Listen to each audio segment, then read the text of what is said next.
안녕하세요. 대구부동산 스타디입니다. 특별 브리핑 해보도록 할게요. 2억을 어디서? 갱신 만료 세입자의 눈물.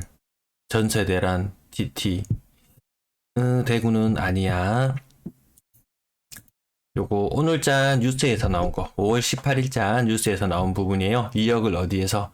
갱신 만료 세입자의 눈물. 전세 대란 째깍째깍. 이 전세에 대한 좀 불안 심리를 부추기고 있는 듯한 그런 모습.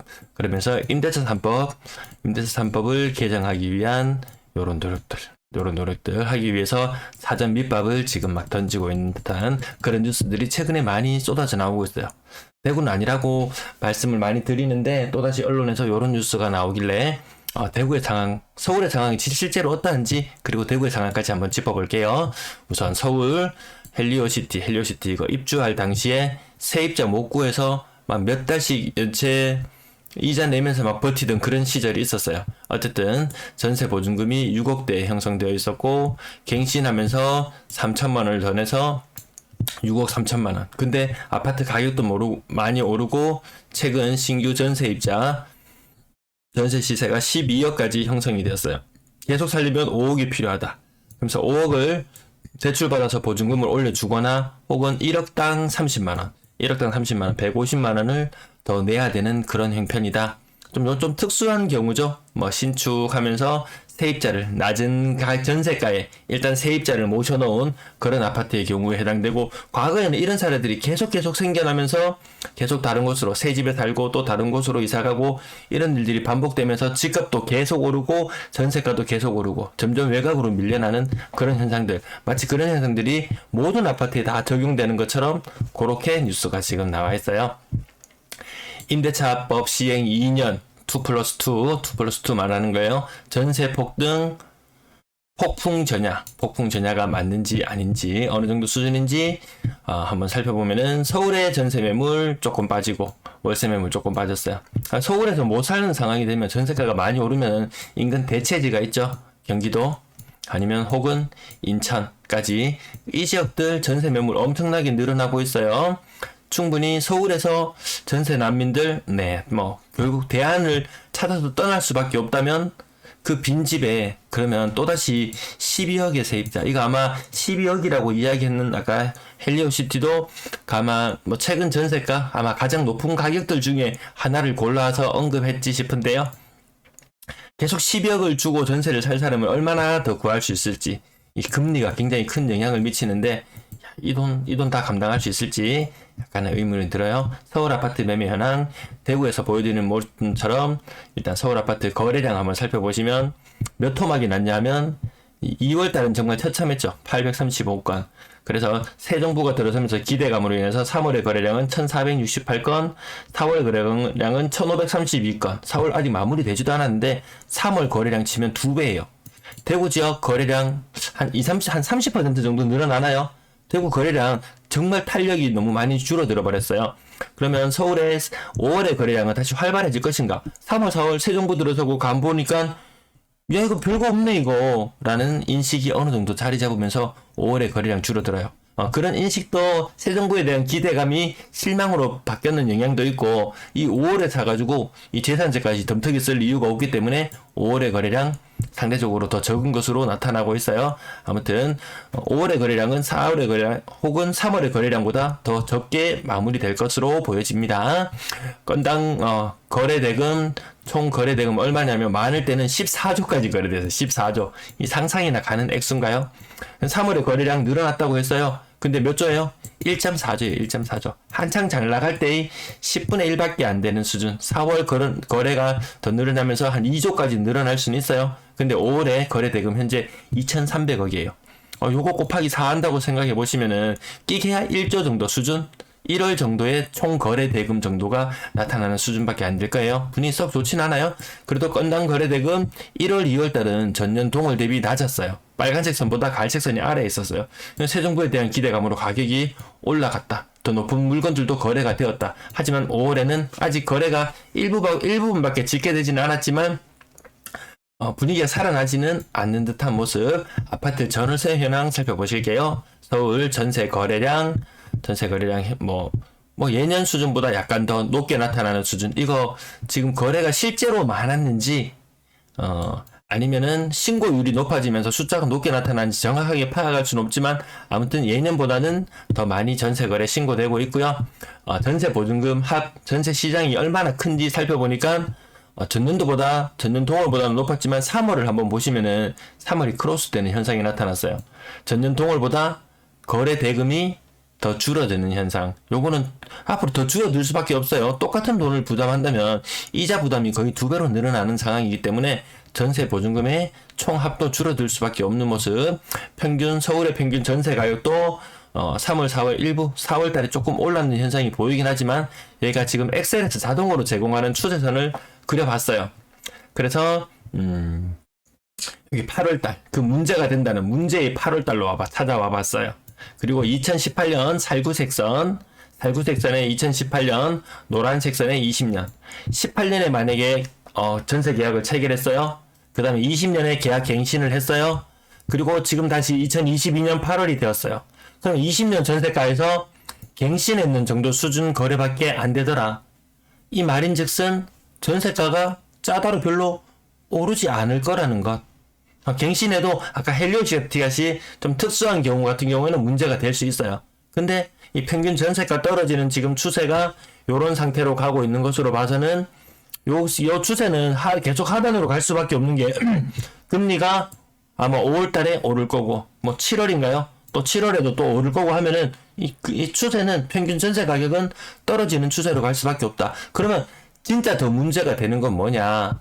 이거 2020년 혹은 2021년에 높은 전세가로 살던 사람들이 나중에 금리 부담 너무 부담스러워요. 이자 막 변동금리로 해가지고 전세자금 이렇게 조달하는 분들 있잖아요. 이자 너무 부담스러워요. 그래서 경기로 간다든지 인천으로 간다든지 이렇게 좀 외부로 외곽지로 더 싼 곳을 찾아서 이탈되어 갈 수 있다. 그러면 이때 높은 전세 보증금을 받았던 사람들은 세입자에게 돈을 내줘야 되는 상황, 배째라 하는 상황. 오히려 저는 그게 더 우려스럽다고 봐집니다. 대구 지역 나중에 실제 사례로 한번 더 찾아볼게요.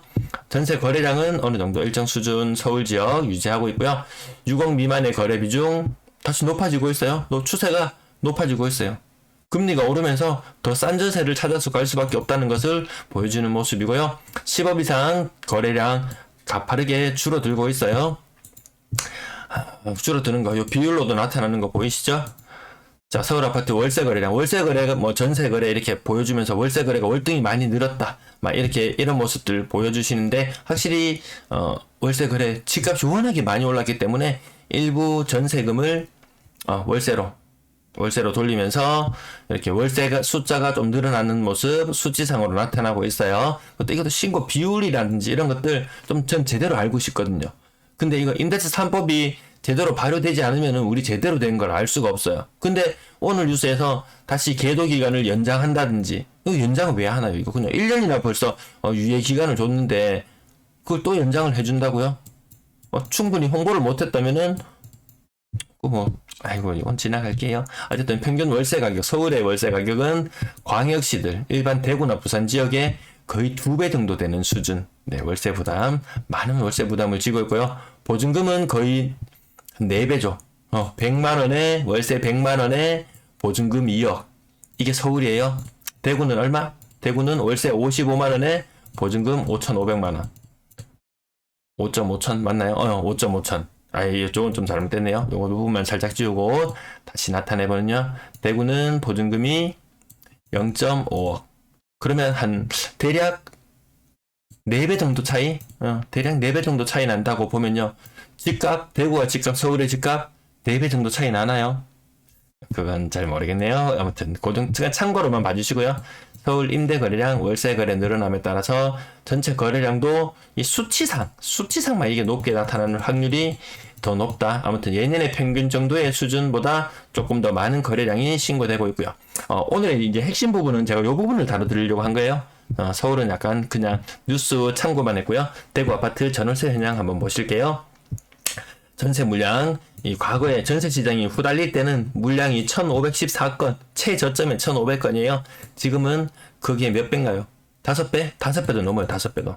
이 시장이 좀 위태위태해지려면은 정말 한 2000건 밑으로 그걸 전세 매물이 한 2,000개 밑으로 된다면은 시장이 좀, 야, 이 임차인들 좀 많이, 집 구하기 힘들겠구나 싶은데, 그때 대비 물량이 이렇게 많아요. 이 집 아니면 다른 데 가면 된다.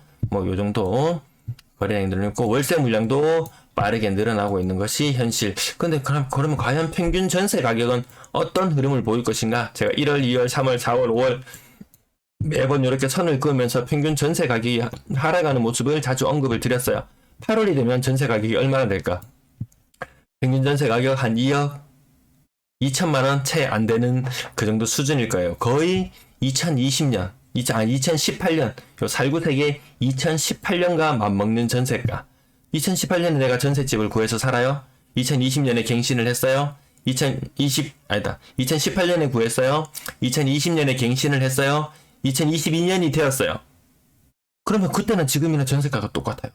근데 1억, 2억 더 주고 세입자가 눈물을 흘려야 되는 상황인가? 그 정도까지는 아닌 것 같아요. 물론 뭐 신축 아파트 전세를 싸게 들어가서 뭐 그런 경우가 생길 수는 있어요. 근데 평균적인 모습으로 봤을 때는 그렇지 않다는 거죠. 전월세 전환율, 전환 비율 1억에 30만 원. 요 정도 기억해 두시면 되는데 가끔 전세는 한 3억 5천 해요. 3억 5천 하는데 보증금 5천에 월세 뭐 150만 원에 계약한다든지 간혹가다 이렇게 월세 왜 이렇게 많이 내지 싶은 느낌이 드는 거래도 간혹 있어요. 근데 보통 일반 사람들은 요 정도 비율은 그대로 지켜진다는 거죠. 3,300만 원에 10만 원 정도라고 생각하시면 될까요? 그래서 몇몇 사례를 가지고 와봤는데요. 영경동에 있는 영경 금성 백조 예미지 숲속의 아침 2억 5천에 월세 10만원, 월세 10만원 하면 아까 3,300만원 정도라고 했죠? 그럼 요거는 전세가가 한 2.8억 정도 되겠구나 보시면 되겠고요. 상인 프루지오 2억에 월세 30만원. 그럼 30만원이면 1억이죠? 아, 그러면 상인 프루지오의 전세 가격은 3억 정도로 형성되어 있겠구나. 굳이 너무 많은 걸 낼 필요가 없겠죠. 수성 효성 해링턴 플레이스 보증금 4천에 월세 130만원. 130만원이면 얼마인가요? 월 130이다? 그러면 4억 4점 몇 억 되나요? 그럼 이분은 한 4.5억 정도의 전세로 살고 있다고 환산해 보면 될 것 같고요. 월성 협성 유폴에 3억 6억 죄송합니다. 2억 하면 3억 하면은 90만 원. 20만 원은 6천만 원이니까 여기는 월성 협성 유폴에는 4억 정도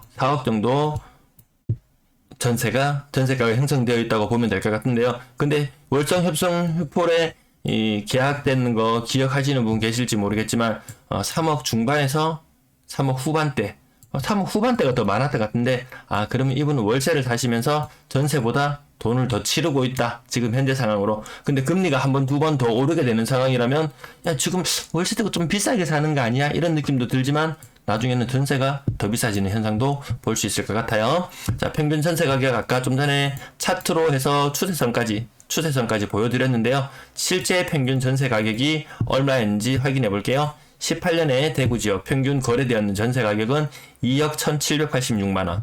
그러던 것이 2020년에는 많이 올랐어요. 2억 7,316만원. 굉장히 많이 올랐어요. 갱신 거래도 있고 이런저런 온갖 거래가 다 있을 것인데도 불구하고 많이 올랐어요. 근데 21년에 평균 전세 가격 더 많이 올랐어요. 여태까지 집값이 계속 어느 정도 오르는 부분들이 반영되는 부분들이 있었고요. 그러면 2022년에 평균 전세 가격, 아까 요 부분, 요 수치로 제일 오른쪽에 있는 수치들인데요. 계속 우하향되는 모습의 가격이 나타났었는데 그 차트의 8월 부분을 찾아가 보니까 그때 2022년 8월이 되면 평균 가격은 2억 2,300만 원이 정도가 되겠다.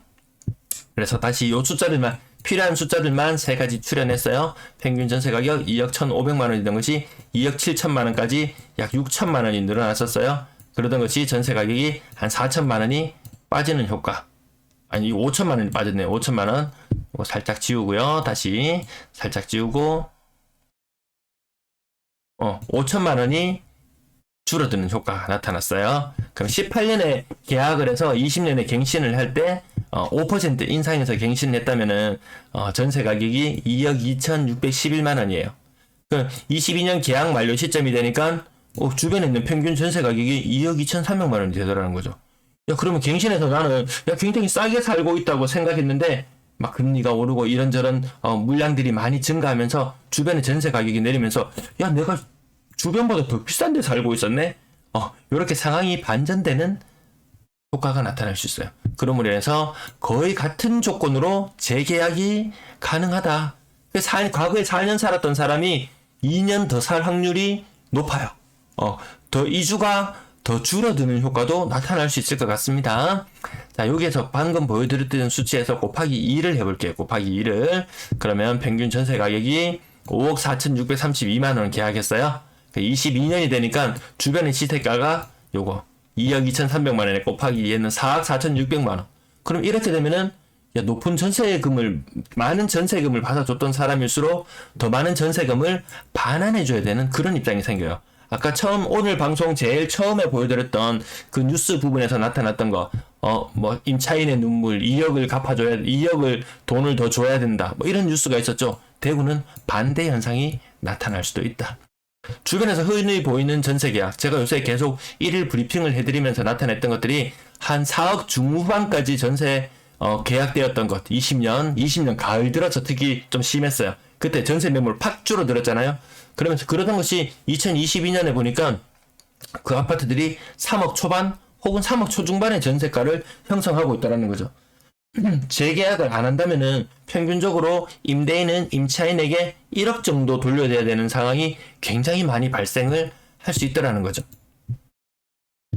그러면 다음 세입자한테 받아줄게. 나 이 집 예전에 전세가 4.55까지 했어. 임차인이 이야기합니다. 주변에 다 시세 3.55 가는데 3.55 해주세요.